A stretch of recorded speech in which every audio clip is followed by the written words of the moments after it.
Good afternoon all. എല്ലാവർക്കും smart Shri അക്കാദമിയുടെ മറ്റൊരു ഓൺലൈൻ ക്ലാസ്സിലേക്ക് സ്വാഗതം. എന്റെ പേര് റഫീഖ് എന്നാണ്. നമ്മൾ ഇന്ന് പഠിക്കാൻ പോകുന്ന വിഷയം എന്ന് പറയുന്നത് ഇന്ത്യൻ ഭരണഘടനയാണ്. കോൺസ്റ്റിറ്റ്യൂഷൻ ഓഫ് ഇന്ത്യ എന്ന് പറയുന്ന ഭാഗമാണ്. അതിൽ തന്നെ നമ്മൾ ഇപ്പോൾ പഠിച്ചുകൊണ്ടിരിക്കുന്നത്, കഴിഞ്ഞ കുറച്ച് ക്ലാസ്സുകളായിട്ട് നമ്മൾ നോക്കിക്കൊണ്ടിരിക്കുന്നത് ഭരണഘടനാ ഭേദഗതികൾ അല്ലെങ്കിൽ എന്താണ് കോൺസ്റ്റിറ്റ്യൂഷൻ അമെന്റ്മെന്റിനെ കുറിച്ചാണ്. അപ്പൊ നമ്മൾ എന്താണ് കഴിഞ്ഞ ക്ലാസ്സിൽ 73ാമത് ഭരണഘടനാ ഭേദഗതി വരെ എന്ത് ചെയ്തു, പറഞ്ഞു നിർത്തി. അപ്പൊ ഞാൻ നിങ്ങളോട് പറഞ്ഞിരുന്നു ഇത്തവണത്തെ LTCയുടെ എന്താണ് സിലബസിൽ എന്താണ് എല്ലാ തവണയും സിലബസ് വരുമ്പോൾ അതിലെന്താണ് ഭരണഘടനാ ഭേദഗതി എന്ന് മാത്രമാണ് ഉണ്ടാകാറുള്ളത്. പക്ഷെ ഇത്തവണ എന്താണ് ഏതൊക്കെ ഭേദഗതികളാണ് എന്നുള്ളത് PSC എന്താണ് പ്രത്യേകമായിട്ട് എടുത്തു പറഞ്ഞിട്ടുണ്ട്. 42, 44, 52, 73, 74, 86, 91 ഇങ്ങനെയുള്ള ഇത്രയും ഭേദഗതികളാണ് എന്ത് ചെയ്യുന്നത് LDCയുടെ സിലബസിലുള്ളത്. അതിലെന്താണ് നമ്മൾ 42, 44, 52, 73 വരെയാണ് കഴിഞ്ഞ ക്ലാസ്സിൽ എന്ത് ചെയ്തത്, നമ്മൾ പഠിച്ച് അവസാനിപ്പിച്ചത്. നമ്മൾ ഇനി പഠിക്കാൻ പോകുന്നത് 74ാമത് ഭരണഘടനാ ഭേദഗതിയെ കുറിച്ചാണ്. അപ്പോ നമ്മൾ എല്ലാ ക്ലാസ്സും തുടങ്ങുന്നതിന് മുമ്പും എന്താണ് കോൺസ്റ്റിറ്റ്യൂഷൻ അമെന്റ്മെന്റിന്റെ ബേസിക് ആയിട്ടുള്ള കാര്യങ്ങൾ എന്താണ് ആദ്യം തന്നെ ഒരിക്കൽ കൂടി എന്താണ് ഒന്ന് നമ്മുടെ ഓർമ്മ പുതുക്കുകയാണ്. ഭരണഘടനാ ഭേദഗതിയെ കുറിച്ച് ഇന്ത്യൻ ഭരണഘടനയുടെ ഏത് ഭാഗത്തിലാണ് പ്രതിപാദിക്കുന്നത്?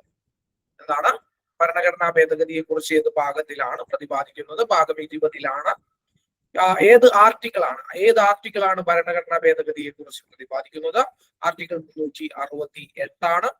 ഭരണഘടനാ ഭേദഗതി എന്ന് പറയുന്ന ആശയം ഇന്ത്യ എന്ന് പറയുന്ന രാജ്യം സ്വീകരിച്ചിരിക്കുന്നത് അല്ലെങ്കിൽ കടമെടുത്തിരിക്കുന്നത് ഏത് രാജ്യത്തു നിന്നാണ്? സൗത്ത് ആഫ്രിക്കയിൽ നിന്നാണ്. സൗത്ത് ആഫ്രിക്കയിൽ നിന്നാണ് നമ്മൾ എന്ത് ചെയ്തിരിക്കുന്നത്, ഭരണഘടനാ ഭേദഗതി എന്ന് പറയുന്ന ആശയം കടമെടുത്തിരിക്കുന്നത്.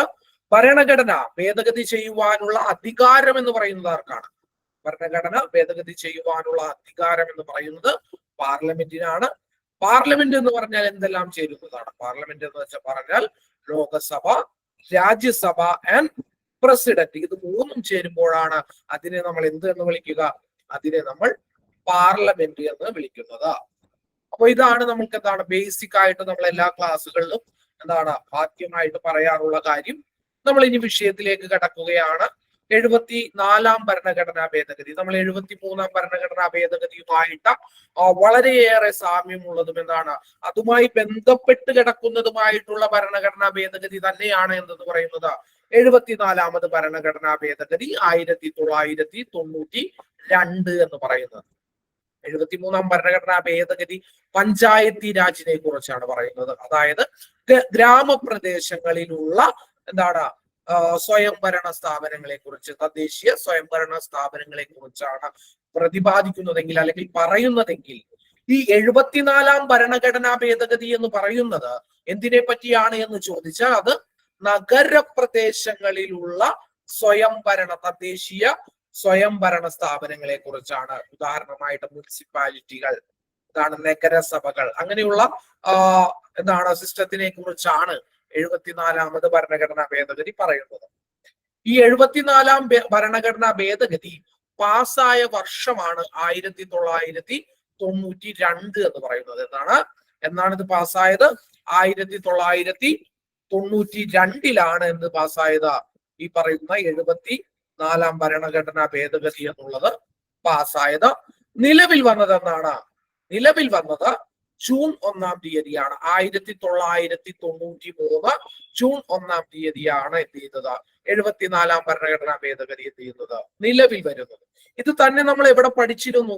മറ്റൊരു 73ാം ഭരണഘടനാ ഭേദഗതിയിൽ പഞ്ചായത്ത് രാജിനെ കുറിച്ച് പഠിച്ചിരുന്നു. എന്താണ് 73ാം ഭരണഘടനാ ഭേദഗതി പാസ്സാകുന്നത് എന്താണ് 92ലാണ്. നിലവിൽ വരുന്നത് എന്നാണ് 1993 ഏത് ദിവസമാണ് 73ാം ഭരണഘടനാ ഭേദഗതി നിലവിൽ വന്നത്? ഏപ്രിൽ 24-ാം തീയതിയാണ്. അതുകൊണ്ടാണ് ആ ദിനം നമ്മൾ 2010 മുതൽ എന്തായിട്ട് ആചരിക്കുന്നത്? പഞ്ചായത്തി രാജ് ദിനമായിട്ട് ആചരിക്കുന്നത്. ഇവിടെ ഈ നഗരപാലികാ നിയമങ്ങൾ അത് പാസ്സാക്കപ്പെട്ട വർഷം എന്ന് പറയുന്നത് 1992, നിലവിൽ വന്നത് 1993 ജൂൺ 1-ാം തീയതിയാണ്. എന്താണ് 1993 ജൂൺ 1-ാം തീയതിയാണ് 74ാം ഭരണഘടനാ ഭേദഗതി ഇന്ത്യയിൽ എന്ത് ചെയ്യുന്നത് നിലവിൽ വരുന്നത്. പ്രധാനമന്ത്രിയും പ്രസിഡന്റും നമ്മൾ 73ാം ഭരണഘടനാ ഭേദഗതിയിൽ എന്താണ് പഠിച്ച ആളുകൾ തന്നെയാണ്. ഈ പറയുന്ന 74ാമത് ഭരണഘടനാ ഭേദഗതി ഇന്ത്യയിൽ നിലവിൽ വരികയും അല്ലെങ്കിൽ ഇന്ത്യയിൽ പാസ്സാക്കപ്പെടുകയും നിലവിൽ വരികയും ചെയ്തപ്പോൾ ഇന്ത്യയുടെ പ്രധാനമന്ത്രി എന്ന് പറയുന്നത് ആരാണ്? അത് PV നരസിംഹറാവു ആണ്. ആരാണ്? PV നരസിംഹറാവു ആണ്. എന്താണ് ഈ പറയുന്ന 74ാം ഭരണഘടനാ ഭേദഗതി എന്താണ് അവതരിപ്പിക്കുകയും പാസ്സാക്കപ്പെടുകയും എന്താണ് നിലവിൽ വരികയും ചെയ്തപ്പോൾ ഇന്ത്യയുടെ പ്രസിഡന്റ് എന്ന് പറയുന്നത് ആരായിരുന്നു? ഇന്ത്യയുടെ പ്രസിഡന്റ് എന്ന് പറയുന്നത് ശങ്കർ ദയാൽ ശർമ്മയായിരുന്നു. പ്രധാനമന്ത്രി ആരായിരുന്നു? പ്രധാനമന്ത്രി എന്ന് പറയുന്നത് PV നരസിംഹറാവു ആയിരുന്നു. പ്രസിഡന്റ് എന്ന് പറയുന്നത് ആരായിരുന്നു? ശങ്കർ ദയാൽ ശർമ്മയാണ്. ഇനി എന്താണ് 74ാം ഭരണഘടനാ ഭേദഗതിയിലൂടെ നടപ്പിലാക്കിയത് എന്നുള്ളതാണ് നമ്മൾ നോക്കാൻ പോകുന്നത്. എന്താണ് 74ാം ഭരണഘടനാ ഭേദഗതിയിലൂടെ ഇന്ത്യയിൽ സംഭവിച്ചത്? 74ാം ഭരണഘടനാ ഭേദഗതിയിലൂടെ ഇന്ത്യയിൽ മുനിസിപ്പാലിറ്റി സംവിധാനങ്ങൾക്ക് അല്ലെങ്കിൽ നഗര തദ്ദേശ സ്വയംഭരണ സ്ഥാപനങ്ങൾക്ക് എന്ത് ലഭിക്കുകയുണ്ടായി?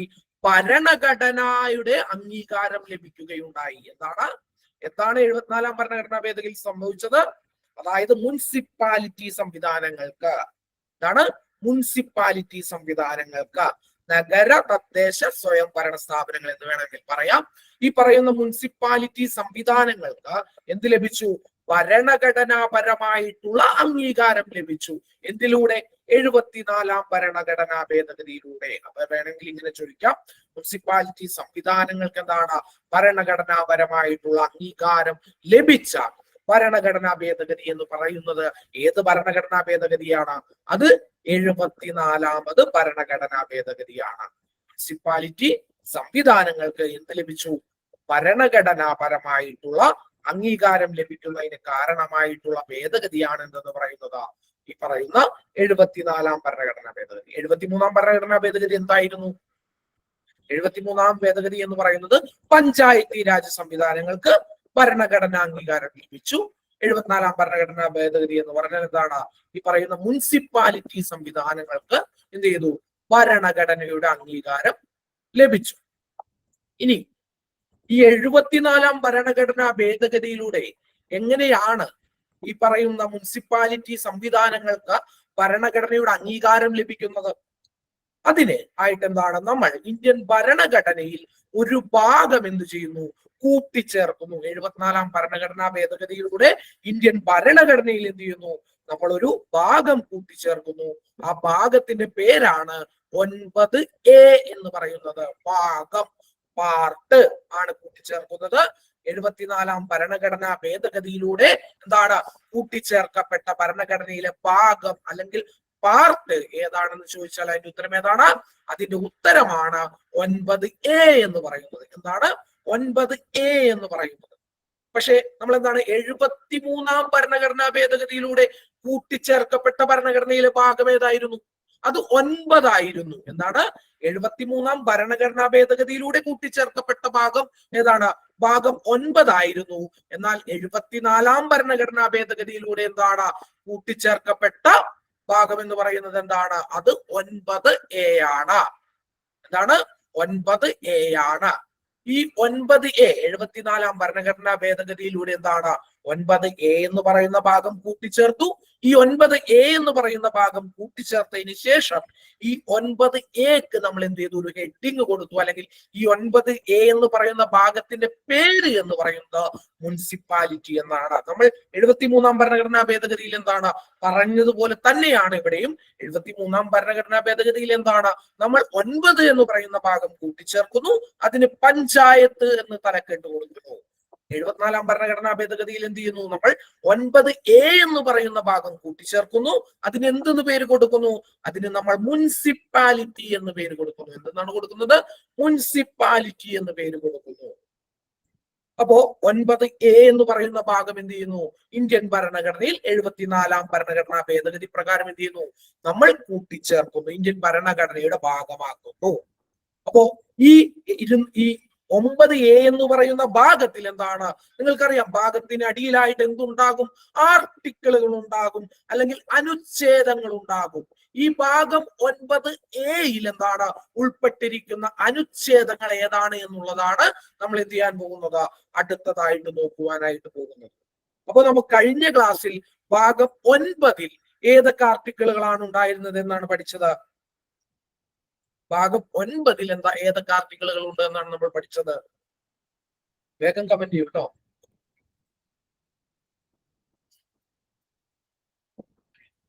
243 മുതൽ 243 ഓ വരെയാണ് എന്തിലുണ്ടായിരുന്നത്? ഭാഗം 9 ഉണ്ടായിരുന്ന അനുച്ഛേദങ്ങൾ എന്ന് പറയുന്നത്.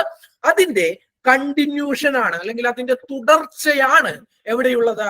ഭാഗം 9 എയിലുള്ളത്. അതായത് 243 ഓ കഴിഞ്ഞതിന് ശേഷം എന്താണ്?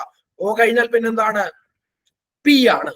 അപ്പോ ഇവിടെ ഈ 9 എയിൽ വരുന്ന ആർട്ടിക്കിൾ തുടങ്ങുന്നത് എവിടെ നിന്നാണ്?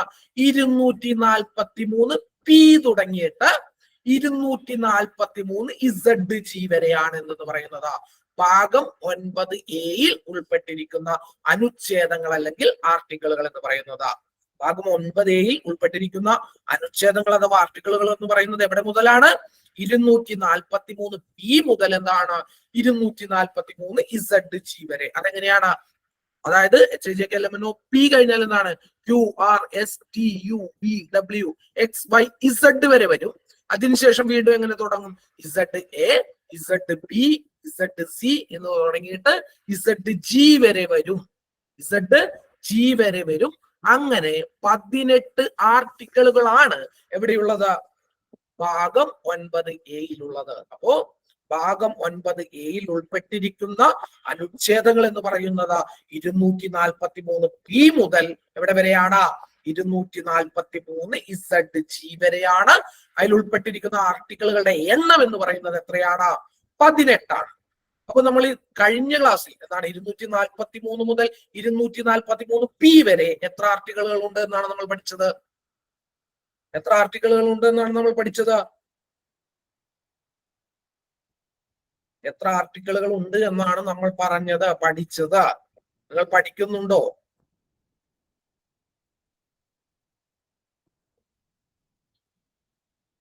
ഇരുപത്തിയൊൻപത് ആർട്ടിക്കിൾ ഉണ്ടെന്ന് ഞാൻ നിങ്ങളെ പഠിപ്പിച്ചോ?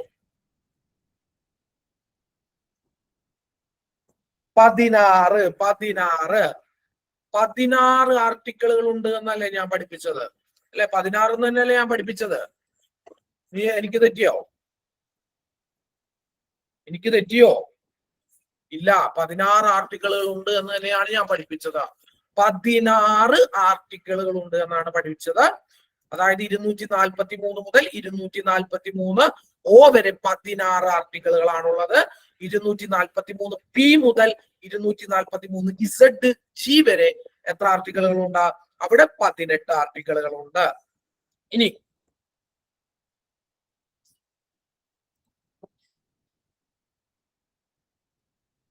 സ്വാഭാവികമായിട്ടും ഈ 74-ാം ഭരണഘടനാ ഭേദഗതിയിലൂടെ എന്താണ്? ഒരു പട്ടിക കൂടി അല്ലെങ്കിൽ ഒരു ഷെഡ്യൂൾ കൂടി എന്ത് ചെയ്തു? ഇന്ത്യൻ ഭരണഘടനയുടെ ഭാഗമായിട്ട് വന്നു. എന്താണ് പട്ടിക എന്ന് ഞാൻ കഴിഞ്ഞ 2 ക്ലാസ്സുകളിലും പറഞ്ഞതാണ്. ഒരിക്കൽ കൂടി പറയാം. അതായത് ഭാഗം എന്ന് പറയുന്നതിന് കീഴിലായിട്ടാണ്, അതിന്റെ ഒരു എക്സ്പ്ലനേഷൻ ആയിട്ടാണ് എന്ത് വരിക? ഈ പറയുന്ന ആർട്ടിക്കിളുകൾ വരിക. ചില ആർട്ടിക്കിളുകൾക്ക് എന്ത് വേണ്ടി വരും? കൂടുതലായിട്ടുള്ള എക്സ്പ്ലനേഷൻസ് വേണ്ടി വരും. കൂടുതലായിട്ട് അതിനെക്കുറിച്ച് വിവരിച്ച് പറയേണ്ടി വരും. അങ്ങനെ ഒരു ആർട്ടിക്കിളിനെ വിവരിച്ച് പറയുന്നത് അല്ലെങ്കിൽ ഒരു ആർട്ടിക്കിളിന്റെ എന്താണ് വിവരണാത്മക രൂപമാണ് എന്തെന്ന് പറയുന്നത് ഷെഡ്യൂള്, പട്ടിക എന്ന് പറയുന്നത്. അപ്പോ 74-ാം ഭരണഘടനാ ഭേദഗതിയിലൂടെ എന്ത് ചെയ്തു? ഒരു പട്ടിക കൂടി ഇന്ത്യൻ ഭരണഘടനയുടെ ഭാഗമായി. ആ പട്ടികയുടെ പേരെന്താണ്? 12-ാം പട്ടിക എന്നുള്ളതാണ്. എന്താണ്? 12-ാം പട്ടിക. അപ്പൊ ഒരു ചോദ്യം അവിടെയുണ്ട്. 73-ാം ഭരണഘടനാ ഭേദഗതിയിലൂടെ ഇന്ത്യൻ ഭരണഘടനയുടെ ഭാഗമായ പട്ടിക ഏതാണ്? അത് 11-ാമത് പട്ടികയാണ്. എന്താണ്? 11-ാമത് പട്ടികയാണ്. 74-ാം ഭരണഘടനാ ഭേദഗതിയിലൂടെ കൂട്ടിച്ചേർക്കപ്പെട്ട പട്ടിക എന്ന് പറയുന്നത് 12-ാം പട്ടികയാണ്.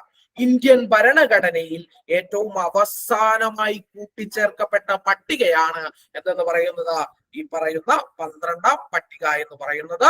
അതിനുശേഷം ഇന്ത്യൻ ഭരണഘടനയിൽ എന്തുണ്ടായിട്ടില്ല? മറ്റൊരു പട്ടിക നിലവിൽ എന്താണ് ഇതുവരെയും കൂട്ടിച്ചേർക്കപ്പെട്ടിട്ടില്ല. നമ്മളുടെ ഇന്ത്യൻ ഭരണഘടന നിലവിൽ വരുമ്പോൾ 8 പട്ടികകൾ ഉണ്ടായിരുന്നു എന്നാണ് നമ്മൾ പഠിച്ചത്. ഇപ്പോൾ എത്ര പട്ടികകൾ ഉണ്ടെന്ന് പഠിച്ചു?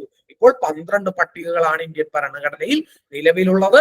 അതിൽ 12ാമത്തെ പട്ടിക നിലവിൽ വന്നത് അല്ലെങ്കിൽ ഇന്ത്യൻ ഭരണഘടനയുടെ ഭാഗമായത് ഏത് ഭരണഘടനാ ഭേദഗതി പ്രകാരമാണ് എന്ന് ചോദിച്ചാൽ അതിന്റെ ഉത്തരമാണ് എന്തെന്ന് പറയുന്നത് 74ാമത് ഭരണഘടനാ ഭേദഗതി എന്നാണ്. 74ാമത് ഭരണഘടനാ ഭേദഗതി. അപ്പോ ഒരു പട്ടിക വന്നാൽ അതിന്റെ അർത്ഥം എന്താണ് എന്നാണ് പറഞ്ഞത്. അവിടെ ഒരു ആർട്ടിക്കിളിന് എന്ത് ചെയ്യുന്നുണ്ട്? അതിനൊരു വിവരണാത്മക രൂപം നൽകുന്നുണ്ട് എന്നാണ് അതിന്റെ അർത്ഥം. അപ്പോ ഇവിടെ നമ്മൾ പറഞ്ഞ 243 മുതൽ 243 വരെ ഉള്ളതിൽ ഏതോ ഒരു ആർട്ടിക്കിളിന് എന്ത് നൽകുന്നുണ്ട്? വിവരണാത്മക രൂപമുണ്ട്. ഏത് ആർട്ടിക്കിളാണ്? അതായത് ആർട്ടിക്കിൾ 12ാം പട്ടിക എന്നുള്ളത് 243W എന്ന് പറയുന്ന ആർട്ടിക്കിളിന്റെ വിവരണാത്മക രൂപമാണ് എന്ന് പറയുന്നത് പട്ടിക 12 എന്ന് പറയുന്നത്. ഏത് ആർട്ടിക്കിളിന്റെ വിവരണാത്മക രൂപമാണ് 12ാം പട്ടിക എന്ന് പറയുന്നത്? 243W. എന്താണ്? 243W എന്ന് പറയുന്ന ആർട്ടിക്കിളിന്റെ വിവരണാത്മക രൂപമാണ് എന്ന് പറയുന്നത് ഈ പറയുന്ന 12ാം പട്ടിക എന്ന് പറയുന്നത്. ഇനി എന്താണ് 243W എന്ന് പറയുന്ന ആർട്ടിക്കിൾ അല്ലെങ്കിൽ അനുച്ഛേദം പറയുന്നത്? 243W എന്ന് പറയുന്ന അനുച്ഛേദം എന്താണ് പറയുന്നത്? ആ അനുച്ഛേദം പറയുന്നത് മുനിസിപ്പാലിറ്റികളുടെ അധികാരങ്ങളും കടമകളുമാണ്. എന്താണ്? അധികാരങ്ങളും കടമകളും. എന്തിന്റെ? മുനിസിപ്പാലിറ്റിയുടെ. അതായത് power, authority and responsibility of municipalities. Article 243W പറയുന്നത് എന്താണ്?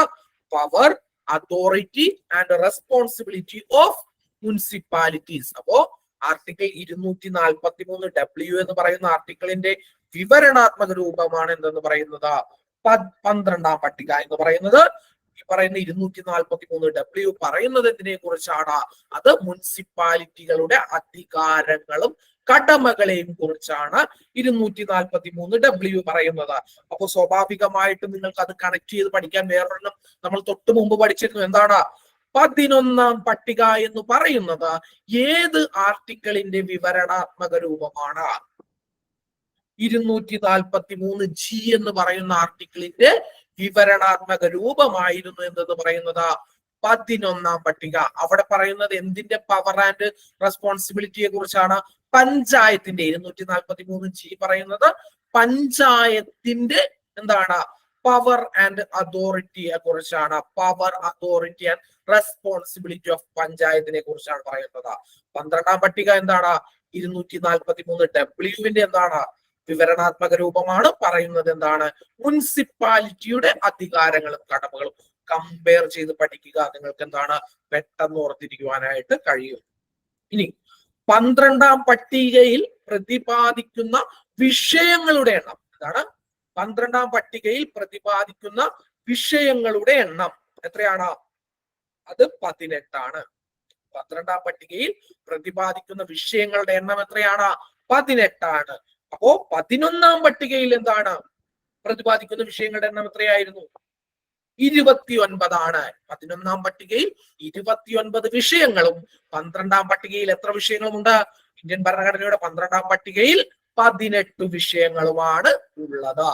അപ്പോ അതിന്റെ നിങ്ങൾക്ക് കത്തി എന്ന് വിചാരിക്കുന്നു. നമ്മൾ 9A എന്ന് പറയുന്ന ഭാഗം ഉൾപ്പെടുത്തി. ഈ 9A എന്ന് പറയുന്നത് എന്താണ്? 243P മുതൽ 243ZG വരെയുള്ള ആർട്ടിക്കിളുകളാണ്. 18 ആർട്ടിക്കിളുകളുണ്ട്. ഇത് പ്രകാരം 243W എന്ന് പറയുന്ന ആർട്ടിക്കിളിന്റെ വിവരണാത്മക രൂപമായിട്ട് നമ്മൾ എന്ത് ചെയ്തു? 12ാം പട്ടിക ഉൾപ്പെടുത്തി. ഈ 12ാം പട്ടികയിൽ എന്താണ്? ആകെ 18 വിഷയങ്ങളാണ് ഉള്ളത്. ആ പോയിന്റുകളെല്ലാം തന്നെ നിങ്ങൾക്ക് വളരെ വ്യക്തമായിട്ട് മനസ്സിലായി എന്ന് കരുതുന്നു. എന്തെങ്കിലും ഡൗട്ടുകൾ ഉണ്ടെങ്കിൽ എഴുതി വെക്കുക. ക്ലാസ്സിന്റെ അവസാനം എന്ത് ചെയ്യുക? നിങ്ങൾക്ക് ചോദിക്കുവാനായിട്ട് അവസരം നൽകുക. ഇനി നമ്മളിവിടെ കുറച്ച് ആർട്ടിക്കിളുകൾ കൂടി എന്താണ് വെറുതെ ഒന്ന് നോക്കി പോവുകയാണ്. അതായത് മുനിസിപ്പാലിറ്റിയുമായി ബന്ധപ്പെട്ട പ്രധാനപ്പെട്ട അനുച്ഛേദങ്ങൾ അഥവാ ആർട്ടിക്കിളുകളെയാണ് നമ്മൾ നോക്കാൻ പോകുന്നത്. ആദ്യം തന്നെ എന്താണ് ആർട്ടിക്കിൾ 243 അത് ഇമ്പോർട്ടന്റ് അല്ല, അത് ഡെഫിനിഷൻ ആണ്. എന്താണ് ഡെഫിനിഷൻ ആണ്. നമ്മൾ 243 എന്ന് പറഞ്ഞിട്ട് പഞ്ചായത്തിന്റെ ഡെഫിനിഷൻ പറഞ്ഞതുപോലെ തന്നെ 243 പറയുന്നത് മുനിസിപ്പാലിറ്റീസിന്റെ ഡെഫിനിഷനെ കുറിച്ചാണ്, അല്ലെങ്കിൽ എന്താണ് നഗരത്തിലുള്ള തദ്ദേശ സ്വയംഭരണ സ്ഥാപനങ്ങളുടെ എന്താണ് ഡെഫിനിഷനെ കുറിച്ചാണ്. ഇനി 243 എന്ന് പറയുന്നത് 243 എന്ന് പറയുന്നത് കോൺസ്റ്റിറ്റ്യൂഷൻ ഓഫ് മുനിസിപ്പാലിറ്റീസ് ആണ്. എന്താണ് കോൺസ്റ്റിറ്റ്യൂഷൻ ഓഫ് മുനിസിപ്പാലിറ്റീസ്, മുനിസിപ്പാലിറ്റികളുടെ രൂപീകരണം. ഇതാണ് മുനിസിപ്പാലിറ്റികളുടെ രൂപീകരണം, കോൺസ്റ്റിറ്റ്യൂഷൻ ഓഫ് മുനിസിപ്പാലിറ്റീസ്. അല്ലെങ്കിൽ എന്താണ് ചിലപ്പോ മലയാളത്തിലിരിക്കുന്ന ക്വസ്റ്റ്യൻ പേപ്പറിൽ ചിലപ്പോൾ ഇങ്ങനെയൊക്കെ കണ്ടെന്ന് വരാട്ടോ. ഇതാണ് മുനിസിപ്പാലിറ്റികളുടെ ഭരണഘടന എന്നൊക്കെ കാണാനുള്ള സാധ്യതകൾ ഉണ്ട്. PSC ആയതുകൊണ്ട് ഒന്നും പറയാൻ കഴിയില്ല. അപ്പൊ ആർട്ടിക്കിൾ 243 എന്ന് പറയുന്നത് എന്താണ്? മുനിസിപ്പാലിറ്റികളുടെ രൂപീകരണത്തെ കുറിച്ച് പറയുന്നു. ആർട്ടിക്കിൾ 243 എന്ന് പറയുന്നത് എന്താണ്? അത് മുനിസിപ്പാലിറ്റികളുടെ ഘടന. എന്താണ്? മുനിസിപ്പാലിറ്റികളുടെ ഘടനയെ കുറിച്ച് പറയുന്നു. 243 ആണെങ്കിൽ എന്തിനെ കുറിച്ച് പറയുന്നു? അത് മുനിസിപ്പാലിറ്റികളുടെ കാലാവധിയെ കുറിച്ച് പറയുന്നു. 243 മുനിസിപ്പാലിറ്റികളുടെ രൂപീകരണം, 243 എന്താണ്? മുനിസിപ്പാലിറ്റികളുടെ ഘടന. 243 എന്ന് പറയുന്നത് എന്താണ്? മുനിസിപ്പാലിറ്റികളുടെ കാലാവധി. ഇനി അടുത്തത് നമ്മൾ പഠിച്ചതാണ് എന്താണ്? 243 എന്ന് പറയുന്നത് എന്താണ്? അത് power, authority and responsibility of municipalities, മുനിസിപ്പാലിറ്റികളുടെ അധികാരങ്ങളും കടമകളുമാണ് എന്ന് പറയുന്നത് 243 എന്ന് പറയുന്നത് എന്താണ്? 243 എന്ന് പറയുന്നത് എന്താണ്? മുനിസിപ്പാലിറ്റികളുടെ അധികാരങ്ങളും കടമകളുമാണ്. ഇനി അടുത്തത് എന്താണ്? അടുത്തത് 243 ആണ്. എന്താണ് അടുത്തത്? 243 ആണ്. അതെന്തിനെ കുറിച്ചാണ് പറയുന്നത്? 243 പറയുന്നത് മുനിസിപ്പാലിറ്റികളിലെ തിരഞ്ഞെടുപ്പിനെ കുറിച്ചാണ്. എന്തിനെ കുറിച്ചാണ് പറയുന്നത്? മുനിസിപ്പാലിറ്റികളിലെ തിരഞ്ഞെടുപ്പ്, ഇലക്ഷൻ ഓഫ് മുനിസിപ്പാലിറ്റീസ്. എന്താണ്? മുനിസിപ്പാലിറ്റികളുടെ തിരഞ്ഞെടുപ്പിനെ കുറിച്ചാണ് ഏത് ആർട്ടിക്കിൾ പറയുന്നത്? ആർട്ടിക്കിൾ 243 എന്ന് പറയുന്ന ആർട്ടിക്കിൾ പറയുന്നത് മുനിസിപ്പാലിറ്റികളുടെ തിരഞ്ഞെടുപ്പ് എന്ന വിഷയമാണ്. ഇതാണ് മുനിസിപ്പാലിറ്റികളുടെ തിരഞ്ഞെടുപ്പ്. ഒരിക്കൽ കൂടി അത് നോക്കാം. ആർട്ടിക്കിൾ 243 ഡെഫിനിഷൻ ആണ്. 243 എന്ന് പറയുന്നത് കോൺസ്റ്റിറ്റ്യൂഷൻ ഓഫ് മുനിസിപ്പാലിറ്റീസ് അല്ലെങ്കിൽ മുനിസിപ്പാലിറ്റികളുടെ രൂപീകരണത്തെ സംബന്ധിച്ചാണ്. 243 എന്ന് പറയുന്നത് മുനിസിപ്പാലിറ്റികളുടെ ഘടന അല്ലെങ്കിൽ എന്താണ്? കമ്പോസിഷൻ ഓഫ് മുനിസിപ്പാലിറ്റീസ് ആണ്. ഇനി 243 എന്ന് പറയുന്നത് എന്താണ്? മുനിസിപ്പാലിറ്റികളുടെ കാലാവധിയാണ്. എന്താണ്?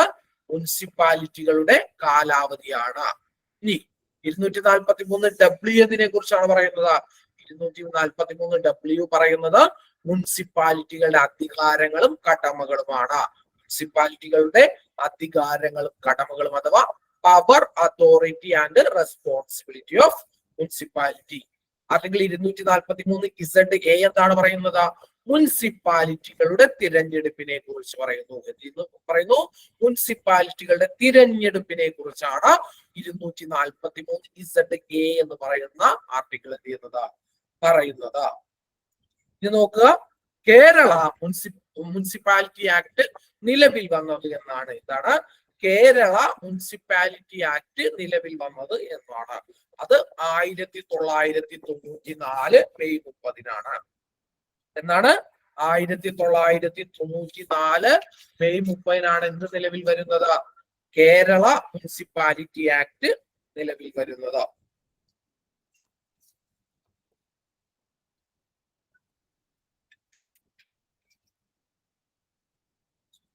അപ്പോ നമ്മൾ പഠിച്ചത് എന്തിനെ കുറിച്ചാണ്? 74 ഭരണഘടനാ ഭേദഗതിയാണ്. 92 പാസാക്കി. 93 ജൂൺ 1 നിലവിൽ വന്നു. നരസിംഹറാവു പ്രധാനമന്ത്രി, ശങ്കർദയാൽ ശർമ്മ പ്രസിഡന്റ്. എന്താണ് ഉദ്ദേശം? എന്തായിരുന്നു? മുനിസിപ്പാലിറ്റികൾ അല്ലെങ്കിൽ നഗര തദ്ദേശ സ്വയംഭരണ സ്ഥാപനങ്ങൾക്ക് ഭരണഘടനാപരമായിട്ടുള്ള അംഗീകാരം നൽകുക എന്നുള്ളതായിരുന്നു. കൂട്ടിച്ചേർത്ത ഭാഗം എന്ന് പറയുന്നത് ഭാഗം 9A ആണ്. 9Aക്ക് എന്തെന്നാണ് ഹെഡിങ് കൊടുത്തത്? മുനിസിപ്പാലിറ്റി എന്ന് ഹെഡിങ് കൊടുത്തു. ഏതൊക്കെ ആർട്ടിക്കിളുകൾ ഇതിൽ ഉൾപ്പെടും? 243 മുതൽ 243 വരെയുള്ള ആർട്ടിക്കിളുകൾ അതിൽ ഉൾപ്പെടും. ഇതിൽ എന്താണ് 74 ഭരണഘടനാ ഭേദഗതിയിലൂടെ കൂട്ടിച്ചേർക്കപ്പെട്ട പട്ടിക എന്ന് പറയുന്നത് 12ാം പട്ടികയാണ്. ഈ 12ാം പട്ടിക എന്നുള്ളത് 243W എന്ന് പറയുന്ന എന്താണ് ആർട്ടിക്കിളിന്റെ വിശദീകരണമാണ്. 12ാം പട്ടികയിൽ പ്രതിപാദിക്കുന്ന വിഷയം എന്ന് പറയുന്നത് 18 വിഷയങ്ങളാണ്. അതിനുശേഷം നമ്മൾ എന്താണ് 243Q മുനിസിപ്പാലിറ്റികളുടെ രൂപീകരണം, 243R മുനിസിപ്പാലിറ്റികളുടെ ഘടന, 243U എന്താണ് മുനിസിപ്പാലിറ്റികളുടെ കാലാവധി, 243W എന്നുള്ളത് എന്താണ് മുനിസിപ്പാലിറ്റികളുടെ കടമകളും അധികാരങ്ങളും, 243ZA എന്ന് പറയുന്നത് മുനിസിപ്പാലിറ്റികളുടെ തെരഞ്ഞെടുപ്പ്. ഇനി എന്താണ് ഏറ്റവും അവസാനമായിട്ട് നമ്മൾ നോക്കിയത്? എന്താണ് കേരള മുനിസിപ്പാലിറ്റി ആക്ട് നിലവിൽ വന്നത് എന്നാണ്. 1994 മെയ് 30 എന്ത് നിലവിൽ വരുന്നത്? കേരള മുനിസിപ്പാലിറ്റി ആക്ട് നിലവിൽ വരുന്നത്. ഇതോടുകൂടി എന്താണ്? ഇതോടുകൂടി ഈ 74ാം ഭരണഘടനാ ഭേദഗതി എന്നുള്ളത് എന്ത് ചെയ്യുന്നു? ഇവിടെ അവസാനിക്കുന്നു. ഇനി നമ്മൾ എന്താണ് തൊട്ടടുത്ത ഭരണഘടനാ ഭേദഗതിയിലേക്ക് പഠിക്കുവാനായിട്ട് പോവുകയാണ്. ആ ഭരണഘടനാ ഭേദഗതിയുടെ പേരെന്ന് പറയുന്നത് 86ാം ഭരണഘടനാ ഭേദഗതി 2002 എന്നുള്ളതാണ്. എന്താണ്? 86ാം ഭരണഘടനാ ഭേദഗതി 2006. അപ്പോ ഈ 86ാമത് ഭരണഘടനാ ഭേദഗതി എന്താണ് ഇന്ത്യൻ പാർലമെന്റിൽ പാസാക്കിയ വർഷം ഏതാണ് എന്ന് ചോദിച്ചു കഴിഞ്ഞാൽ ഏതാണ്? 2002. അത് നിലവിൽ വന്നത് എന്നാണ് എന്ന് ചോദിച്ചു കഴിഞ്ഞാൽ അത് നിലവിൽ വന്നത്, അതായത് ഈ പറയുന്ന 86ാമത് ഭരണഘടനാ ഭേദഗതി നിലവിൽ വന്നത് 12 ഡിസംബർ എന്താണ് 2002. ഇത് 22 അല്ല, തെറ്റാണ്. അത് എന്ത് ചെയ്യണം? നിങ്ങൾ ക്ലിയർ ചെയ്ത് പോണത് 2002. എത്രയാണ്? 12 ഡിസംബർ 2002. പാസാക്കിയ വർഷവും നിലവിൽ വന്നതും ഒരേ വർഷം തന്നെയാണ്. ഏത് വർഷമാണ്? 2002. പാസാക്കിയ വർഷം 2002, നിലവിൽ വന്നത് 12 ഡിസംബർ 2002. ഇനി പ്രധാനമന്ത്രി ആരാണ്? പ്രധാനമന്ത്രി എന്ന് പറയുന്നത് അടൽ ബിഹാരി വാജ്പേയി ആണ്. ആരാണ്? അടൽ ബിഹാരി വാജ്പേയി. പ്രധാനമന്ത്രി ആരാണ്? അടൽ ബിഹാരി വാജ്പേയി എന്ന AB വാജ്പേയി ആയിരുന്നു എന്ന് പറയുന്നത്. ഈ പറയുന്ന 86ാമത് ഭരണഘടനാ ഭേദഗതി പാസ്സാക്കുമ്പോൾ അല്ലെങ്കിൽ പാസ്സാക്കുമ്പോഴും നിലവിൽ വരുമ്പോഴും ഇന്ത്യയുടെ പ്രധാനമന്ത്രി എന്ന് പറയുന്നത് അടൽ ബിഹാരി വാജ്പേയി ആയിരുന്നു. ഇനി പ്രസിഡന്റ് എന്ന് പറയുന്നത് ആരാണ്? പ്രസിഡന്റ് എന്ന് പറയുന്നത് ഡോക്ടർ APJ അബ്ദുൽ കലാം ആണ്. എന്താണ്? ഡോക്ടർ APJ അബ്ദുൽ കലാം ആയിരുന്നു എന്ന് പറയുന്നത്. ഈ പറയുന്ന 86ാമത് ഭരണഘടനാ ഭേദഗതി പാസ്സാക്കുമ്പോൾ ഇന്ത്യയുടെ പ്രസിഡന്റ് എന്ന് പറയുന്നത്. ഇനി നമ്മളിപ്പോ കുറെ തവണയായി 86ാമത് ഭരണഘടനാ ഭേദഗതി, 86ാമത് ഭരണഘടനാ ഭേദഗതി എന്ന് പറയുന്നത് എന്താണ്? 86ാമത് ഭരണഘടനാ ഭേദഗതി എന്ന് പറയുന്നത് 86ാം ഭരണഘടനാ ഭേദഗതി എന്നുള്ളത് പ്രാഥമിക വിദ്യാഭ്യാസത്തെ മൗലിക അവകാശങ്ങളുടെ പട്ടികയിൽ ഉൾപ്പെടുത്തിയ ഭരണഘടനാ ഭേദഗതിയാണ് എന്ന് പറയുന്നത്. ഈ പറയുന്ന 86ാമത് ഭരണഘടനാ ഭേദഗതി എന്ന് പറയുന്നത് എന്താണ്? പ്രാഥമിക വിദ്യാഭ്യാസത്തെ, പ്രൈമറി എഡ്യൂക്കേഷനെ എന്തു ചെയ്തു? മൗലിക അവകാശങ്ങളുടെ പട്ടികയിൽ ഉൾപ്പെടുത്തി. പ്രാഥമിക വിദ്യാഭ്യാസത്തെ മൗലിക അവകാശങ്ങളുടെ പട്ടികയിൽ ഉൾപ്പെടുത്തിയ ഭരണഘടനാ ഭേദഗതിയെയാണ് നമ്മൾ എന്തെന്ന് വിളിക്കുക? 2002 86ാം ഭരണഘടനാ ഭേദഗതി എന്ന് വിളിക്കുന്നത്. പാസാക്കിയ വർഷം 2002, 12 ഡിസംബർ 2002 നിലവിൽ വന്നു. പ്രധാനമന്ത്രി എന്ന് പറയുന്നത് ആരായിരുന്നു? AB വാജ്പേയി ആയിരുന്നു. പ്രസിഡന്റ് എന്ന് പറയുന്നത് ആരായിരുന്നു? ഡോക്ടർ APJ അബ്ദുൽ കലാം ആയിരുന്നു. ആരായിരുന്നു? ഡോക്ടർ APJ അബ്ദുൽ കലാം ആയിരുന്നു. ഇതിലൂടെ എന്താണ് നടപ്പിലാക്കിയത് എന്ന് ചോദിച്ചാൽ എന്താണ്? പ്രാഥമിക വിദ്യാഭ്യാസം എന്നുള്ളത് എന്ത് ചെയ്തു? മൗലിക അവകാശങ്ങളുടെ അല്ലെങ്കിൽ എന്താണ് ഫണ്ടമെന്റൽ റൈറ്റ്സിന്റെ പട്ടികയിൽ എന്ത് ചെയ്തു? അതിന്റെ കൂട്ടത്തിൽ എന്ത് ചെയ്തു? ഉൾപ്പെടുത്തി. അപ്പോ ഈ 86ാം ഭരണഘടനാ ഭേദഗതിയിലൂടെ എന്താണ്? ഒരു പ്രധാനപ്പെട്ട 3 മാറ്റങ്ങളാണ് ഉണ്ടായത്. ഈ 3 മാറ്റങ്ങൾ ഇന്ത്യൻ ഭരണഘടനയിൽ എന്താണ് ഏറ്റവും പ്രധാനപ്പെട്ട ഭാഗങ്ങളിൽ തന്നെയാണ് ഈ 3 മാറ്റങ്ങൾ ഉണ്ടായത്. എന്താണ് ഒരു മാറ്റം ഉണ്ടായത് ഭാഗം 3-ലാണ്. എന്താണ് ഭാഗം 3 എന്ന് പറയുന്നത് എന്തിനെ കുറിച്ചാണ് പ്രതിപാദിക്കുന്നത്? ഇന്ത്യൻ ഭരണഘടനയുടെ ഭാഗം 3 എന്തിനെ കുറിച്ചാണ് പ്രതിപാദിക്കുന്നത്? ഫണ്ടമെന്റൽ റൈറ്റ്സ്, മൗലിക അവകാശങ്ങൾ. ഒന്നാമത്തെ മാറ്റം ഉണ്ടായത് എവിടെയാണ്? ഭാഗം 3-ൽ മൗലിക അവകാശങ്ങളുടെ ഭാഗത്ത് എന്ത് ചെയ്തു? 86-ാം ഭരണഘടനാ ഭേദഗതി പ്രകാരം മാറ്റമുണ്ടായി. ഇനി അടുത്ത മാറ്റം ഉണ്ടായത് എന്താണ്? ഭാഗം 4-ലാണ്. അടുത്ത മാറ്റം ഉണ്ടായത് എവിടെയാണ്? ഭാഗം 4-ലാണ്. ഭാഗം 4-ൽ എന്ത് മാറ്റമാണ് ഉണ്ടായത്? ഭാഗം 4 എന്താണ്? ഭാഗം 4-ൽ ആർട്ടിക്കിൾ 45 എന്ന് പറയുന്ന അല്ലെങ്കിൽ എന്താണ് എന്ന് പറയുന്നതിലാണ് മാറ്റം ഉണ്ടായത്. Directive principles of state policies, അതായത് മാർഗനിർദ്ദേശക തത്വങ്ങൾ എന്ന് പറയുന്ന ഭാഗത്താണ് എന്തുണ്ടായത്? മാറ്റമുണ്ടായത്. ഇനി അടുത്ത മാറ്റം ഉണ്ടായത് എവിടെയാണ്? അടുത്ത മാറ്റം ഉണ്ടായത് ഭാഗം 4A-യിലാണ്. എന്താണ് അടുത്ത മാറ്റം ഉണ്ടായത്? എവിടെയാണ്? ഭാഗം 4A-യിലാണ്. ഭാഗം 4A എന്ന് പറയുന്നത് എന്താണ്? ഭാഗം 4A എന്ന് പറയുന്നത് എന്താണ്? ഇന്ത്യൻ ഭരണഘടനയുടെ ഭാഗം 4A എന്ന് പറയുന്നത് എന്താണ്? ഫണ്ടമെന്റൽ ഡ്യൂട്ടീസ് ആണ്, അല്ലെങ്കിൽ മൗലിക കർത്തവ്യങ്ങൾ, മൗലിക കടമകൾ എന്നൊക്കെ എന്ത് ചെയ്യാം? മലയാളത്തിൽ വേണമെങ്കിൽ നമുക്ക് പറയാം. എന്താണ് ഫണ്ടമെന്റൽ ഡ്യൂട്ടീസ്, അതായത് മൗലിക കർത്തവ്യങ്ങളിലാണ് എന്ത് ചെയ്യുന്നത്? മാറ്റമുണ്ടായത്. അപ്പോ ഇന്ത്യൻ ഭരണഘടനയുടെ പ്രധാനപ്പെട്ട 3 ഭാഗങ്ങളിൽ മാറ്റമുണ്ടായി. എവിടെയൊക്കെയാണ് മാറ്റമുണ്ടായത്? 1 മൗലിക അവകാശങ്ങളിൽ മാറ്റമുണ്ടായി.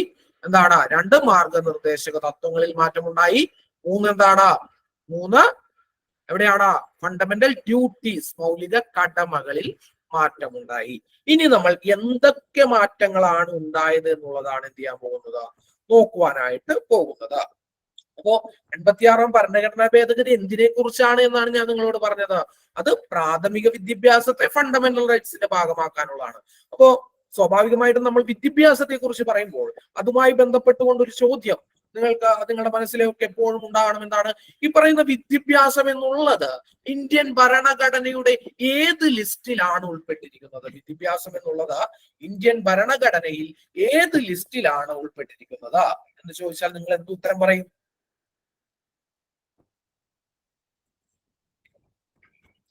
Concurrent list. ഓക്കെ. അപ്പോ ഈ വിദ്യാഭ്യാസം എന്നുള്ളത് കൺകറന്റ് ലിസ്റ്റിന്റെ ഭാഗമായി മാറിയ ഭരണഘടനാ ഭേദഗതി ഏതാണെന്ന് ചോദിച്ചാൽ എന്താണ്? വിദ്യാഭ്യാസം കൺകറന്റ് ലിസ്റ്റിലാണ് ഉൾപ്പെട്ടിരിക്കുന്നത്. ഈ വിദ്യാഭ്യാസം എന്നുള്ളത് എന്താണ്?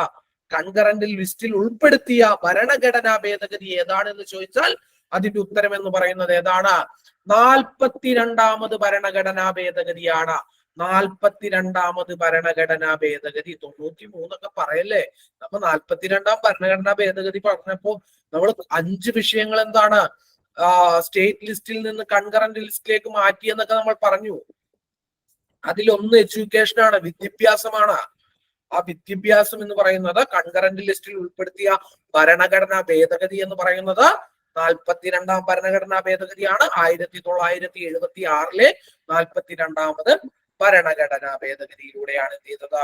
വിദ്യാഭ്യാസം എന്ന് പറയുന്നത് കൺകറന്റ് ലിസ്റ്റിന്റെ ഭാഗമാകുന്നത്. ഇനി ഇപ്പൊ നമ്മൾ പറഞ്ഞു മൗലിക അവകാശങ്ങളിൽ മാറ്റമുണ്ടായി എന്ന് നമ്മൾ പറഞ്ഞു, മാർഗനിർദ്ദേശക തത്വങ്ങളിൽ മാറ്റമുണ്ടായി എന്ന് പറഞ്ഞു, പിന്നെ എവിടെയാണ്? മൗലിക കടമകളിലും മാറ്റമുണ്ടായി എന്ന് പറഞ്ഞു. ഇനി എന്താണ് മൗലിക അവകാശത്തിൽ വന്ന മാറ്റം? എന്താണ് മൗലിക അവകാശങ്ങളിൽ വന്ന മാറ്റം? മൗലിക അവകാശങ്ങളിൽ വന്ന മാറ്റം എന്ന് പറയുന്നത് ഭാഗം 3 എന്തിനെ കുറിച്ച് പറയുന്നു എന്നാണ് പറഞ്ഞത്? ഭാഗം 3 മൗലിക അവകാശങ്ങളെ കുറിച്ച് പറയുന്ന ഭരണഘടനയുടെ ഭാഗമാണ് എന്തെന്ന് പറയുന്നത്? ഭാഗം 3 എന്ന് പറയുന്നത് ഈ ഭാഗം 3-ൽ മൗലിക അവകാശങ്ങളുമായിട്ട് അല്ലെങ്കിൽ മൗലിക അവകാശങ്ങളുടെ ഭാഗമായിട്ട് എന്ത് ചെയ്തു? പുതിയതായിട്ടൊരു ആർട്ടിക്കിൾ കൂട്ടിച്ചേർത്തു. ആ ആർട്ടിക്കിളിന്റെ പേരാണ് ആർട്ടിക്കിൾ 21A എന്ന് പറയുന്നത്. എന്താണ് ആർട്ടിക്കിൾ 21A എന്ന് പറയുന്നത്? ഈ ആർട്ടിക്കിൾ 21A എന്ന് പറയുന്നത് എന്തിനെ കുറിച്ചാണ് പറയുന്നത്? ആർട്ടിക്കിൾ 21A പറയുന്നത് 6 വയസ്സ് മുതൽ 14 വയസ്സ് വരെയുള്ള എല്ലാ കുട്ടികൾക്കും എന്താണ് സൗജന്യവും നിർബന്ധിതവുമായിട്ടുള്ള എന്താണ് വിദ്യാഭ്യാസത്തിനുള്ള അവകാശത്തെ കുറിച്ചാണ് പറയുന്നത്. ആർട്ടിക്കിൾ 21A പറയുന്നത് എന്താണ്? ആർട്ടിക്കിൾ 21A പറയുന്നത് എന്താണ്? ആർട്ടിക്കിൾ 21A പറയുന്നത് 6 വയസ്സ് മുതൽ 14 വയസ്സ് വരെയുള്ള എന്താണ് എല്ലാ കുട്ടികൾക്കും സൗജന്യവും നിർബന്ധിതവുമായിട്ടുള്ള വിദ്യാഭ്യാസത്തിനുള്ള അവകാശമാണ്. പഠിച്ചു വെക്കണം. ആർട്ടിക്കിൾ 21A എന്തിനെ കുറിച്ചാണ് പറയുന്നത്?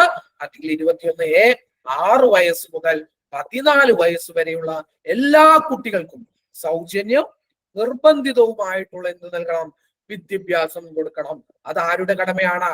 അത് സ്റ്റേറ്റിന്റെ ഉത്തരവാദിത്തമാണ് എന്നാണ് ആർട്ടിക്കിൾ 21A എന്ന് പറയുന്നത് എന്ത് ചെയ്യുന്നത്? പറയുന്നത്. ഇതാണ് എന്ത് ചെയ്യുന്നത്? മൗലിക അവകാശത്തിൽ വന്ന മാറ്റം. ഭാഗം 1 എന്ത് ചെയ്തു?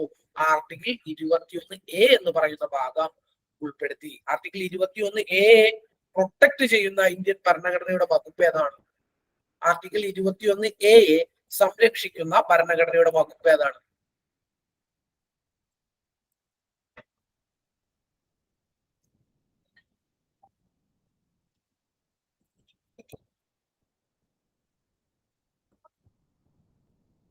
ആർട്ടിക്കിൾ 21A സംരക്ഷിക്കുന്ന ഭരണഘടനയുടെ വകുപ്പ് എന്ന് പറയുന്നത് ആർട്ടിക്കിൾ 21 ആർട്ടിക്കിൾ 21 ആർട്ടിക്കിൾ 21A എന്ന് പറയുന്ന എന്ത് ചെയ്യുന്ന വകുപ്പ് എന്ത് ചെയ്യുന്നത്? സംരക്ഷിക്കപ്പെടുന്നത്. എന്തുകൊണ്ടാണെന്ന് പറഞ്ഞാൽ ആർട്ടിക്കിൾ 21 എന്തിനെ കുറിച്ചാണ് പറയുന്നത്? ആർട്ടിക്കിൾ 21 എന്തിനെ കുറിച്ചാണ് പറയുന്നത്?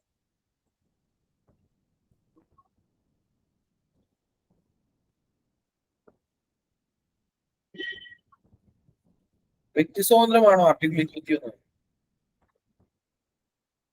വ്യക്തി സ്വാതന്ത്ര്യം മാത്രമാണോ?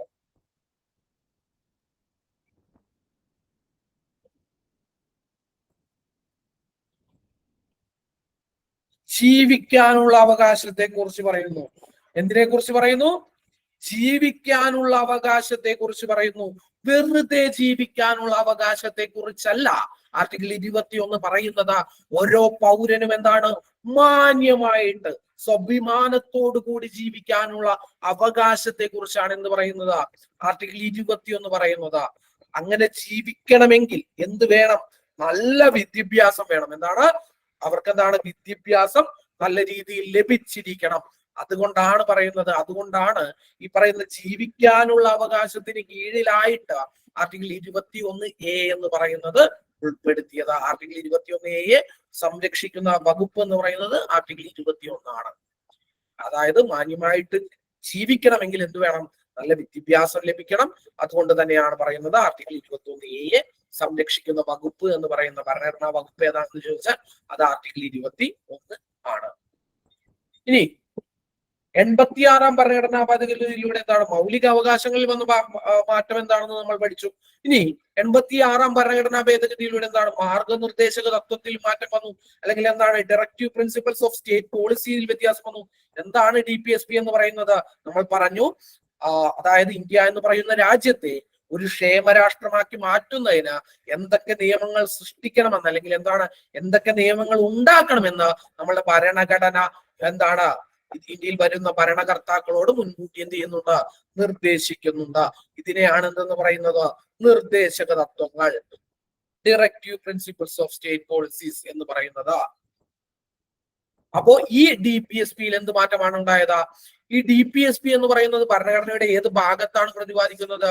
ഭാഗം 4 പ്രതിപാദിക്കുന്നത്.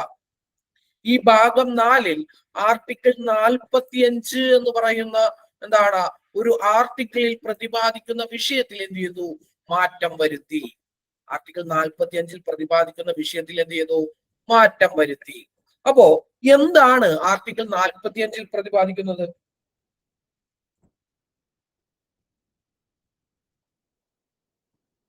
ആർട്ടിക്കിൾ 45 എന്തിനെ കുറിച്ചാണ് പറയുന്നത്? ആർട്ടിക്കിൾ 45 അറിയാവുന്ന ആളുകൾ കമന്റ് ചെയ്യൂ. ആർട്ടിക്കിൾ 45 എന്തിനെ കുറിച്ചാണ് പറയുന്നത്?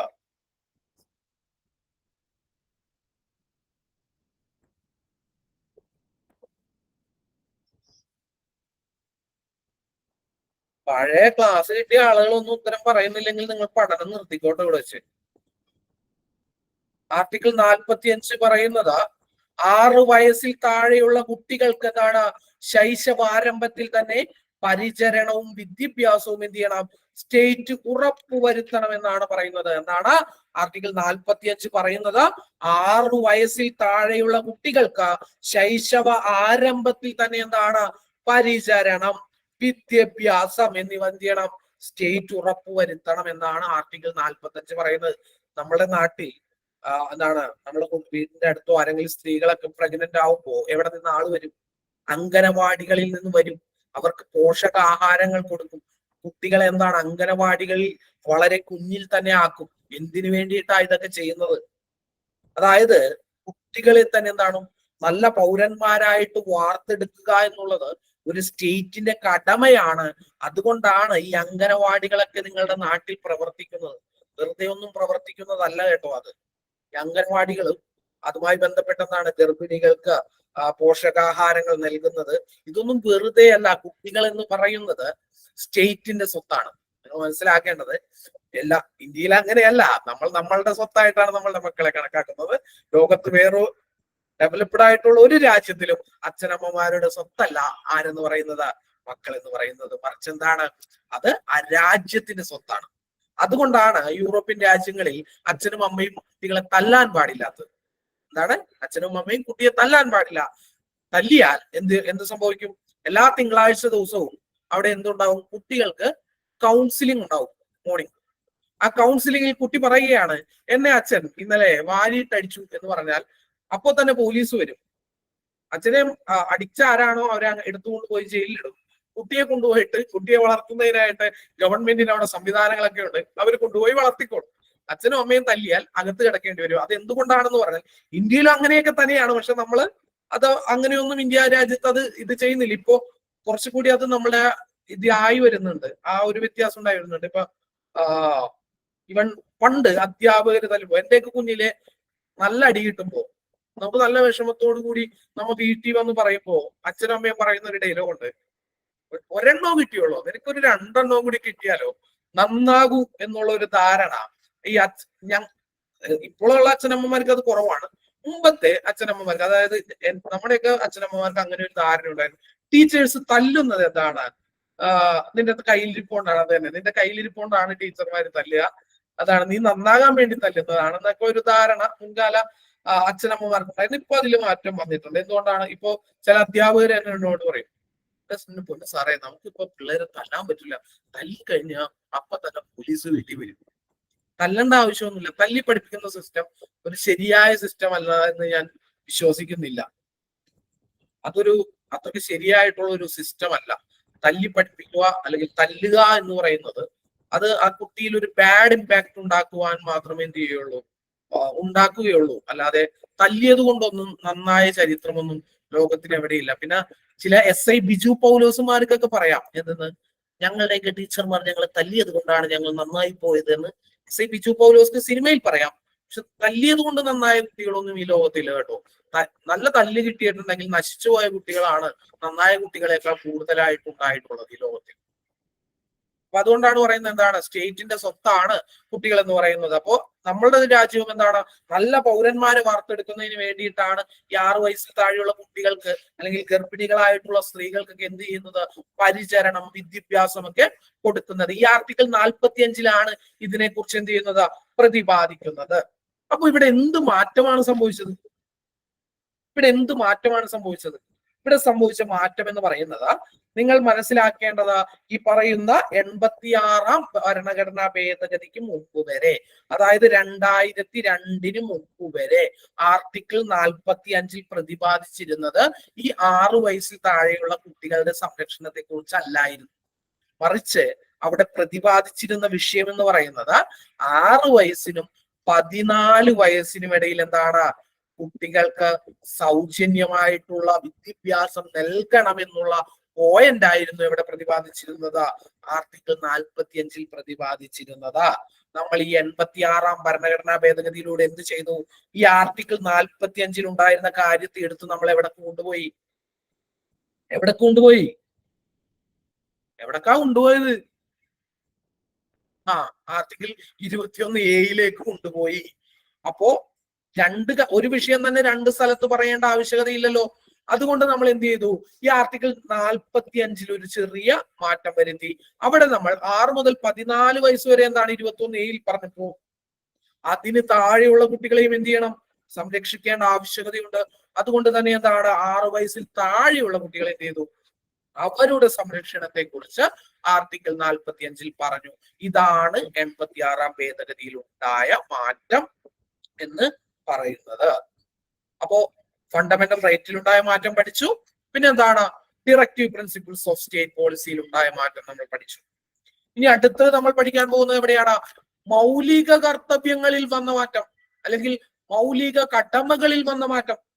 ഏത് ഭരണഘടനാ ഭേദഗതി പ്രകാരമാണ് മൗലിക കടമകൾ ഇന്ത്യൻ ഭരണഘടനയുടെ ഭാഗമായി മാറുന്നത്?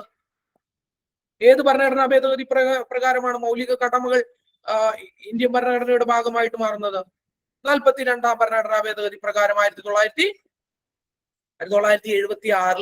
42 ഭരണഘടനാ ഭേദഗതി പ്രകാരം സ്വരൺ സിംഗ് കമ്മിറ്റിയുടെ എന്താണ് നിർദ്ദേശപ്രകാരമാണ് മൗലിക കടമകൾ ഇന്ത്യൻ ഭരണഘടനയുടെ ഭാഗമാക്കുന്നത്. അതായത് ഒരു രാജ്യത്തെ പൗരന്മാർക്ക് അവകാശങ്ങൾ ഉള്ളത് പോലെ തന്നെ പൗരന്മാർക്ക് എന്തുണ്ട്? പൗരന്മാർക്ക് നമ്മളുടെ രാജ്യത്തിനോട് ചില കടമകളുണ്ട് എന്ന ആശയത്തിൽ നിന്നാണ് എന്തുണ്ടായത്? മൗലിക കടമകൾ ഇന്ത്യൻ ഭരണഘടനയുടെ ഭാഗമാകുന്നത്.